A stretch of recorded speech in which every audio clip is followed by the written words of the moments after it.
I'm Ethan Herisse. I'm Brandon Wilson. And this is how we became the Nickel Boys.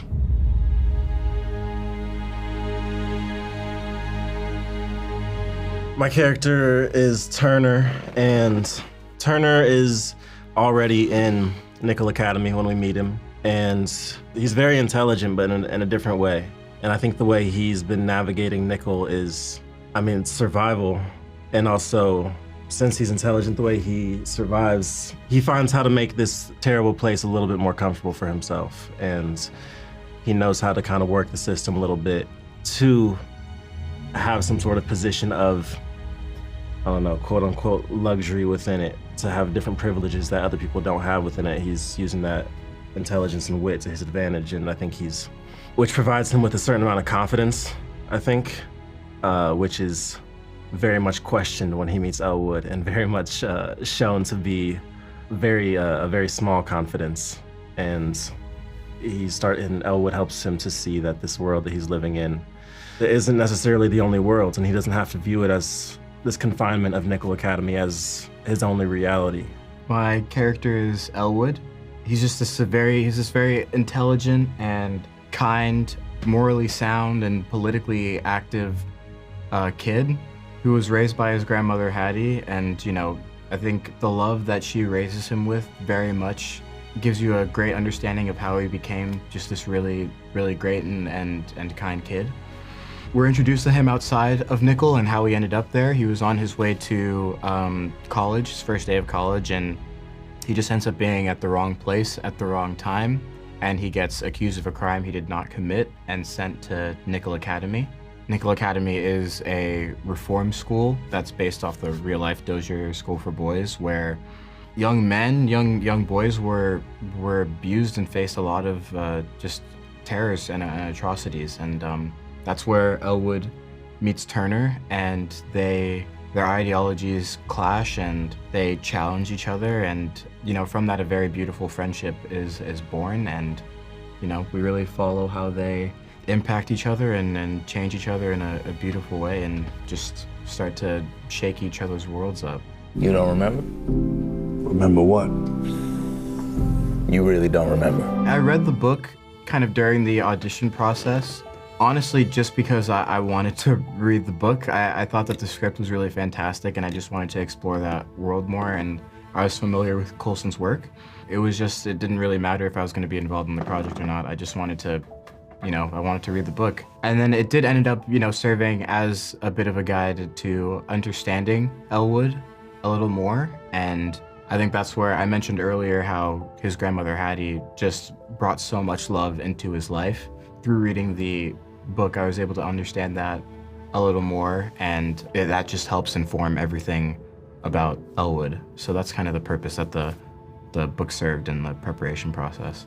The script that RaMell and Jocelyn gifted us there was so much in there that I could lean into, and that's what really guided me, is having that, and then getting into the sets that Nora Mendes designed, and the costumes that we could get into, and then I get to explore with Ethan. After reading the script, I was just ready to dive in and explore it. There was a line that kind of revealed Turner to me. There's a line when they're in the barn, and he says, "I know my mother loved me, she just loved liquor more." I would often remember that line, even on different days after we had already shot it or before it, and just that would kind of wake him up again in me. The most essential part of Elwood that helped me find him on set was his resilience, especially in those scenes at Nickel Academy. It was just the remembering that every time you're seeing Elwood write something down, every time you see him observing something, he's constantly thinking, and he's constantly aware of the how wrong all of it is. And despite people in Turner telling him that there's no real way out of it, there's not really anything that you can do, he firmly believes that he can, change things because he knows it isn't right. So that resilience and his, his strength to continue pushing to fight for what's right, even in the worst circumstance that he could be in, just remembering that was pretty essential to getting back to him. Elwood!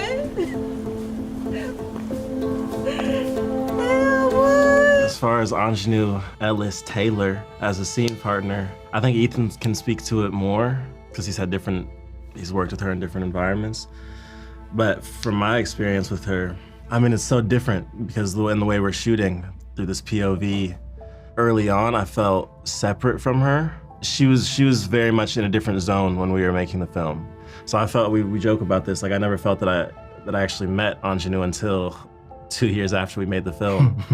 But then as I got to witness her more, and there's just moments where like I started to realize just how strong her presence was. There was a scene that when she comes and visits Nickel Academy where she's trying to deliver something to Elwood, but she's not allowed to, and she hugs Turner. There's a moment in that scene where she asked me to put my arm out, so she just has a point of physical contact since she's talking down the lens, but something that she can hold on to in a connection of these characters and a human connection. Just moments like that, and just getting to witness her presence and how she explores the challenge of shooting a film in this way.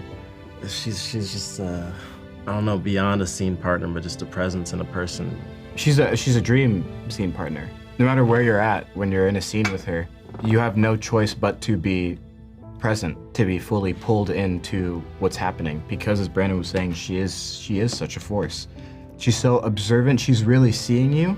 There is so much magic that can be created because of that, because she's fully present and there's gonna always be a moment where there's something that isn't scripted, or there's always going to be a moment where that pulls you in even further than you already thought you were. And I think that's just, to be able to witness that, to have witnessed it a few times now across different projects, it's an unbelievable thing to see, and it inspires me so much. It inspires me to be a better actor, and her presence is something that you can't help but be fully brought into the world that you're playing in when you're in a scene with her. I let you down. I'm okay. Yeah. What's beautiful about the way I got to experience RaMell direct, I don't think he's talking to anybody the same, because I don't think he's viewing it as a director-actor relationship. I mean, obviously we're doing these certain roles as director and actor, but I think I witnessed him speaking just to people as people. So with that, he would talk to Ethan or Ingenue completely differently than he would speak to me. Generally, RaMell would just tell me to do something different. Like that was like his note. It was like, he'd be like, yeah, that was great. Okay, just do something different. Which meant like absolutely nothing to me. But I think that does just illustrate the freedom and the space that he gave us to explore these things, and the trust that he had in all of us to explore in our own way. And more than him telling me to do something different, the sentiment behind that and just his joy and warmth is what I recall from his whatever notes that he might have given me. The direction that he would give that would be specific, where it was usually something to help us kind of remember where Elwood and Turner's relationship was at specific points in the movie. But there were a lot of moments, I'm remembering for one of the more difficult moments towards the end of the movie, I had to go to kind of like a dark place. As Brandon was saying, he gave a lot of like freedom and space. He first kind of told me before we started, like, this is what the situation is, this is how, Elwood might be feeling in this moment, and then he lets go, and he lets it kind of happen and gives that freedom and that space to play and explore. It was the sweatbox scene, this is what I'm talking about. I remember I was like on the staircase, and we had maybe done 1 or 2 takes, and after one of them he came up, and he was very short, he knew that I was clearly like in a space where I probably wasn't, ready to hear like a bunch of notes, and he just reassured me that they're getting what they want. And he was like, we'll only do this like 1 or 2 more times. And he communicated that to me, and I really I appreciated it.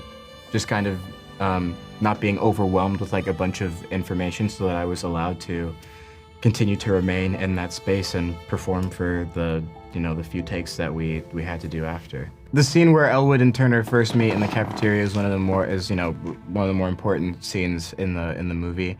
On that day, I think it was one of the earlier scenes that we did, where we had to flip back and forth and do the whole scene as a oneer and everything. And honestly, I remember it being a lot of fun. We had everyone at that table that were just also involved in the scene, and we got to really kind of explore that, what the setup looks like a little more. I think we started to get a better feel for how everything was going to play out, especially for those scenes where it changes perspective a few times. Seeing the film and getting to experience it, man, Ethan's eyes, when he looks up from his bowl of oatmeal. If anything, it was more of like a technical thing that we explore, and then the actual content was just making sure that we were really meeting each other. You know, Elwood and Turner were meeting each other for the first time, because at this point, I think Brandon and I had gotten pretty close, and so it was like those are definitely one of the ones where RaMell kind of had to remind us, like, they are not friends yet. They're just meeting, and there's a bit of a clash there. So make sure that that's present in the scene, and we were able to do it.